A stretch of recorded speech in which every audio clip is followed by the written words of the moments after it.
Truly I say to you, they have received their reward. But when you pray, go into your room and shut the door and pray to your Father who is in secret. And your Father who sees in secret will reward you. And in praying, do not heap up empty phrases as the Gentiles do, for they think that they will be heard for their many words.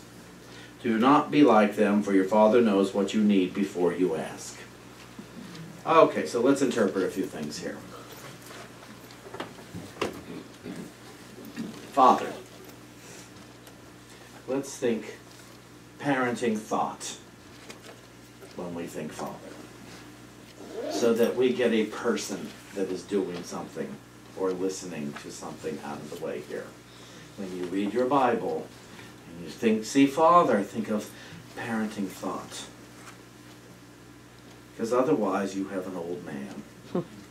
And you can turn it into an old woman if you want. It's the same limitation. If you put a gender to the source, you are putting source in a box. I tend to say it. Because it, the source is it. Now it says when you pray, do not heap up empty phrases. You know, all those things you think might be pleasing to God. If I just said this, then maybe God will think I'm good and will give me what I want. I think one of the hardest things for us to understand and grasp, because it's very lonely to think about it, is God doesn't do anything.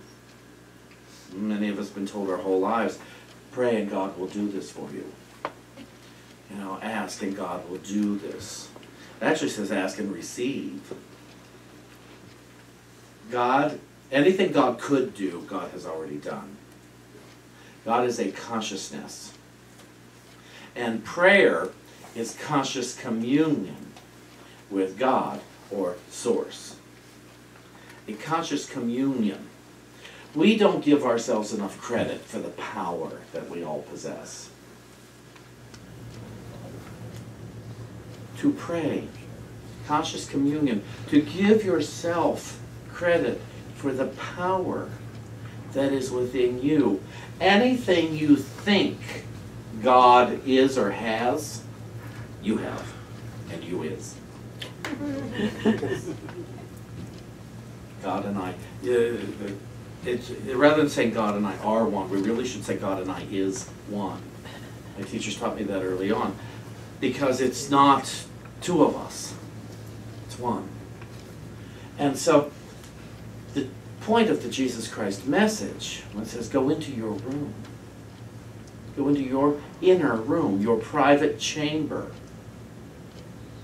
you know, rather than showing off how well you pray, rather than letting everybody see how well you pray, to go into your inner chamber, because that's where your confidence is going to develop.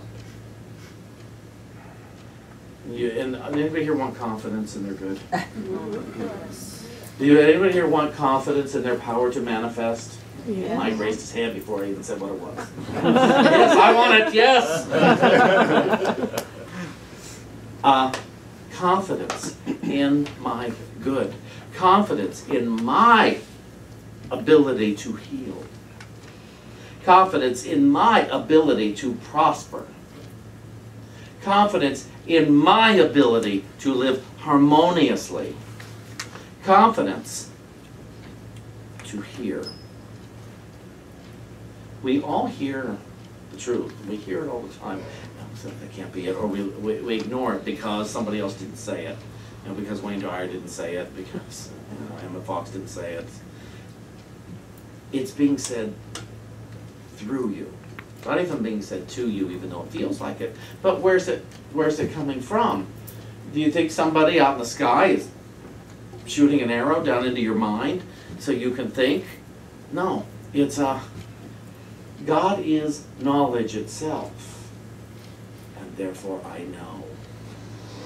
God is power itself. Therefore I am powerful. God is presence itself. Therefore I am. And that's what that passage is about. It says, do not pray with such piety for everyone to see. And there's an assignment this week. You all have an assignment, all of you, each and every one of you, and I have one too. This week, do an anonymous good deed for someone. Do something good for another human being, and don't let them know. Don't tell everybody else you did it either. That is the power of prayer. That someone is going to have a manifestation this week, and you played a part of it, and they won't have any idea that you did. How painful is it already to you? You're going to do this good thing, and nobody's going to know about it.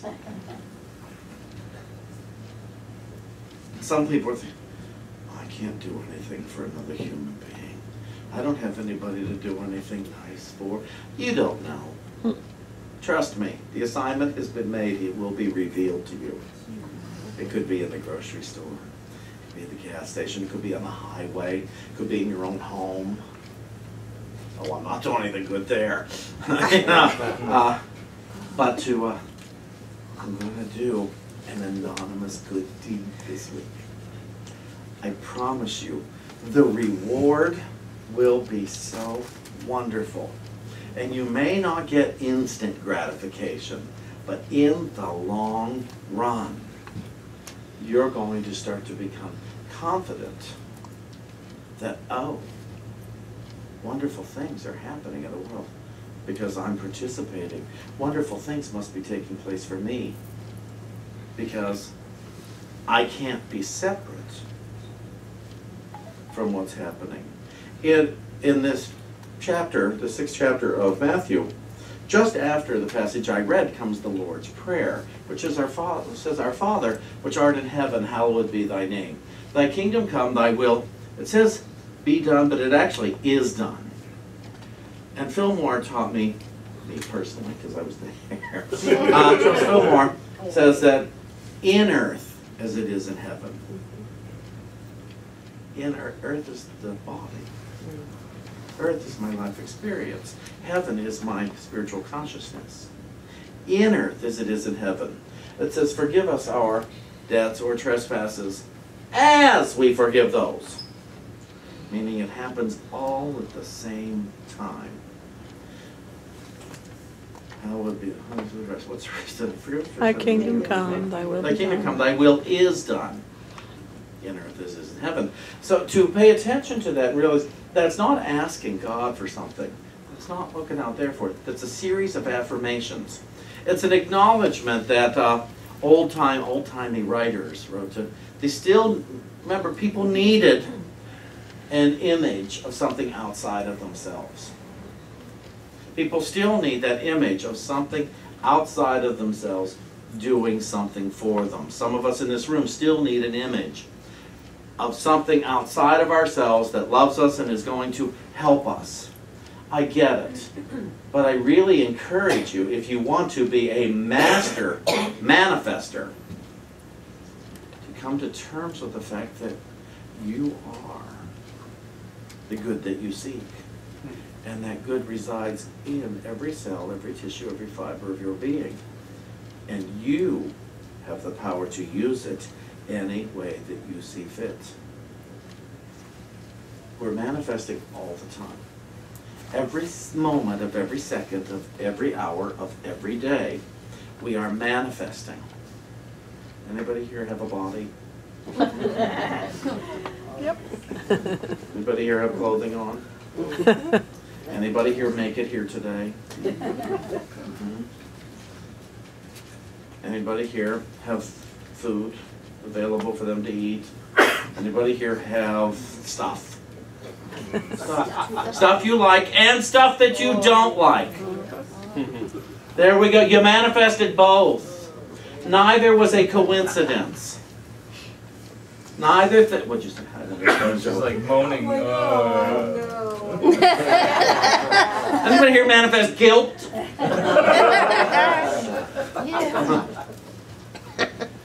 We're powerful and we manifest quickly. We manifest more quickly than you could imagine. I've witnessed. It's a funny thing. I'm not sure why it is that a complaint will manifest so much faster than cash.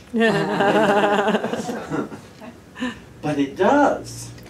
I have seen some thoughts manifest so quickly into more and more of that type of thought. I thought I heard a wow or something. Go to your room. Go to your room and listen. Go to your room and listen. Don't go to your room and talk. Don't go to your room and tell God what you need. I love that the passage says, your Father knows what you need before you ask. So why are you asking? Can you imagine a life where you never had to ask God again? But you could ask yourself that I could go, just before I go into my room in silence, to say, Shawn, would you give you say you want this, this, this, and this. Would you give it to yourself, even if the pathway towards manifestation doesn't look like the way you are currently imagining it? Are you willing to receive your good? And then you go into the room. You sit under your Easter egg tree. And you listen.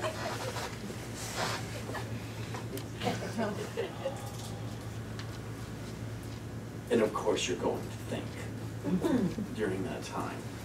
It's not about, oh my God, I'm thinking. I ruined it. Now I'll never get it. No. Say, of course I'm thinking, I'm me. And then gently bring yourself back to the listening. I've talked about this before. My favorite way to do that is to just take on the thought, God is on the in-breath, and the thought, I am on the out-breath. Another one I like is to count to 4. You know, in thinking, think 1 on the in-breath, think 2 on the out-breath, think 3 on the in-breath, think 4. Don't go more than that, I suggest, because also you say, am I at 7 or am I at 8? You know, you start thinking about numbers. You don't want to be thinking about that stuff. And during that time, there'll be a moment where everything you need will flood into you, consciously or unconsciously. You may be aware of it. Oh my gosh, there's the idea. There's what I need. Or 6 hours later, you might be calm, where normally you would be very upset or very distracted. Go to your room. Go to your room. It's not a place to be ashamed. It's not a place that you go to because you fouled up. It's a place you go to because you love yourself at least enough to see how powerful you are. When I came into Unity, my teachers told me I was powerful. At least I was in the room when they said it. I simply talked to me. And so you're in the room when I'm saying it, you're very powerful. So many of you know that. But I want you to become aware of just how powerful you are to manifest what you don't like. Just as you're powerful to manifest what you do. But sometimes we manifest what we don't like, and it turns out to be the greatest thing to get us on the journey of what we do want. So that's why they say give thanks in all things. Give thanks for what you understand and what you don't understand. I am so grateful today, even though I don't know why. But I'm willing to experience the good that I am. How do you feel about having the thought, I am very powerful? How do you feel about having the thought, I am as powerful as God? And it's not sacrilege. To look in the mirror and say, hi, God. To get up in the morning, look in your bathroom mirror and say, hi, God. To acknowledge this God being in front of you. Without judgment. Without thinking it should look different. Hi, God. This is what God looks like today. So you'd be wise not to criticize it. My God. Reyes does that every time she's here. She got that in a class of mine. To look at each other, hi God. You know, to acknowledge we're all God beings. So that God isn't remote. God is here. God is here. God is moving among us. You know, it sounds like a lyric. So God is a consciousness now, rather than a person or a personality. For this whole month, we're going to focus more on our New Testament. Since it is the Holy Month, and we're going to treat it metaphysically rather than religiously. But to look at the power, that was the Jesus Christ message. God is power itself, and we are powerful. I accept the power that lives within me so that I may experience forgiveness of all beings. Not, you notice I didn't say for it so that I can forgive all beings, but that I may experience forgiveness, which means that I may experience the giving forth for a new idea about all beings. So that I may experience the giving for a new way to think about myself and my body. That I may experience a giving forth for a new way to think about my past. Go to your room. Go to your room. Go to your room. I promise. All the answers you're looking for are there. Thank you.